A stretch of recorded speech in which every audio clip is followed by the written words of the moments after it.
Hi, Mr. Devlin here. In the last video, if you did watch it, you'll see that we advertised that we've got a new BF1 server. What I'm going to do today is I'm going to take you through the settings of how we've set it up. We pretty much left it at default, but I thought it'd be nice to show you what it looks like when you've actually rented a server. Obviously, I'm an Xbox One player, so it's an Xbox server that we've got. Also, I'm going to be going through a really big issue that I have with renting a server and paying all this money. We've actually got it for 6 months, so we've paid 80 UK pounds. And the problem I have is that when I'm going through the server list and finding the ones that have been purchased by customers, they all seem to be empty. And it's happening to mine as well. And maybe I can offer a solution or what I think DICE EA should be doing. So without further ado, let's get on with this. Okay, so here's the configure screen. When you first see it, we have the details, the maps, the modes, the weapons, the kits, the vehicles, miscellaneous, and the rules. So initially, you would obviously give your server a name. You'd also give it a wee bit of a description and a little message for when people join up to your server. And for me, it's VIP members get priority, which they do.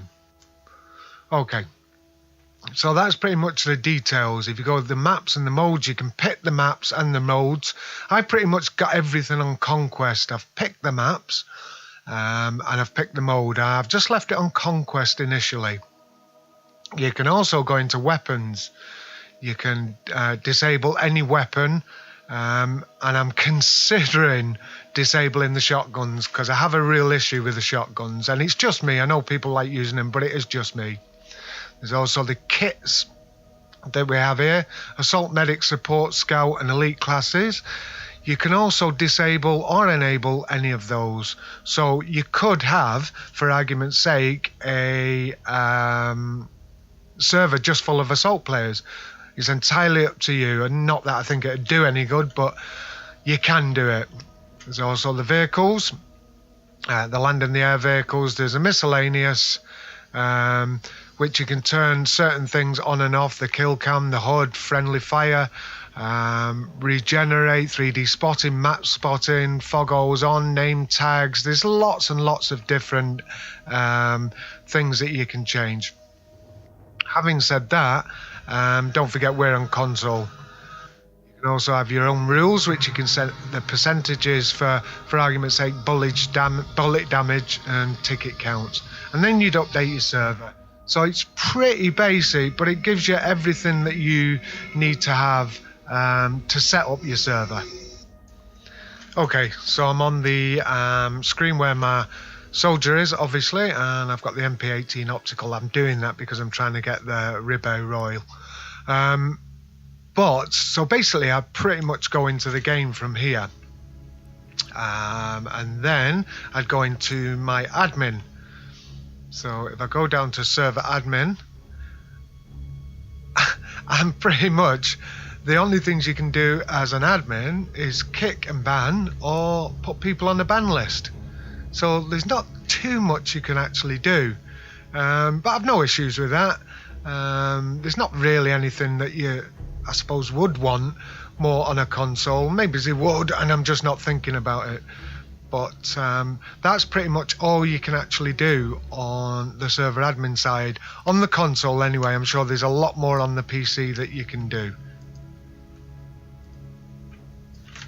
Now I think we should talk about the issue that I have with empty servers, and what I think personally DICE should be doing to make what we've actually paid for these servers worth the money that we've paid.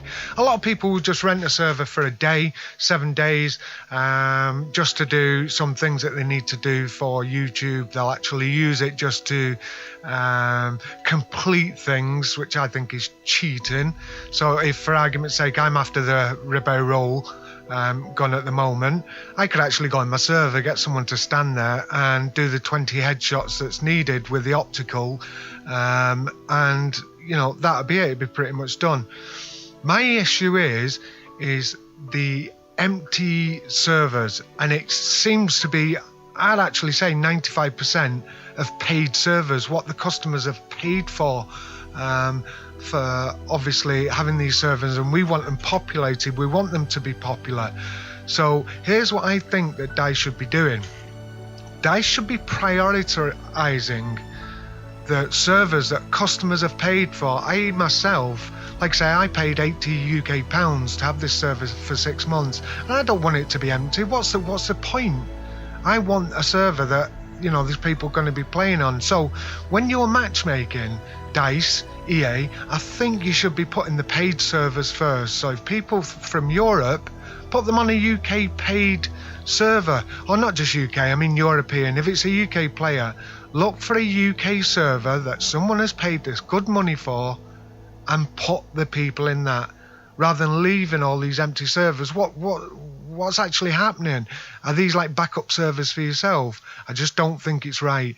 I think the people who've paid the money should have full populated servers, and this is what I think you should be doing.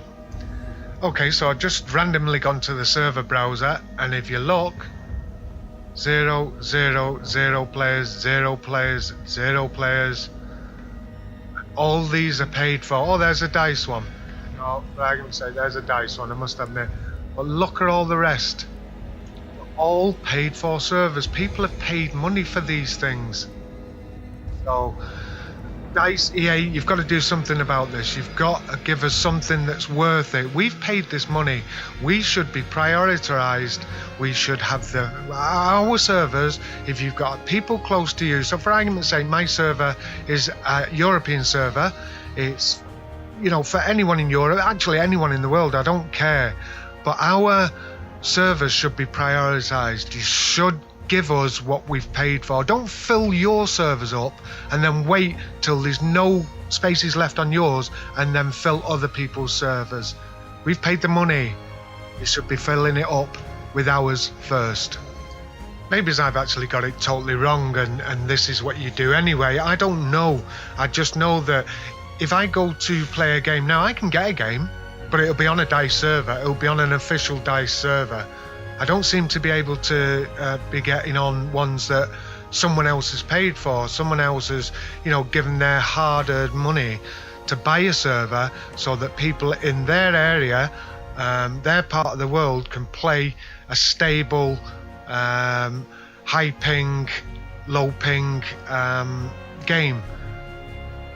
You should be doing this. I know it doesn't. I don't mean to rant and rave about this, and I'm not, because I'm a big Battlefield fan. I have been, I will do, but it'll make me think twice about buying a server again. It seriously will. I should have really bought one for a week, but I didn't. I bought one for 6 months. But there's my rant pretty much. I'm sure DICE or EA won't see this video, but I think that anyone who's paid for a server should be given priority, even over DICE.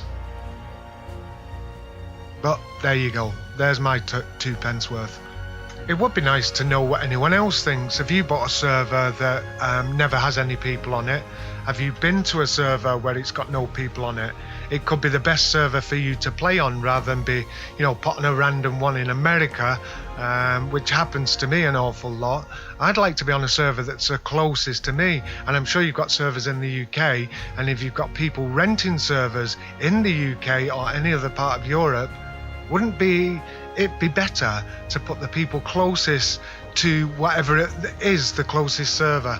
Anyway, if you have any thoughts on this, leave it in the comments below. If you could like, subscribe to our channel. We're starting to get there. I know we haven't got a lot of subscribers yet, but we're getting there. Anyway, you lot have a great day, and see you on the battlefield. This is Mr. Devlin signing off.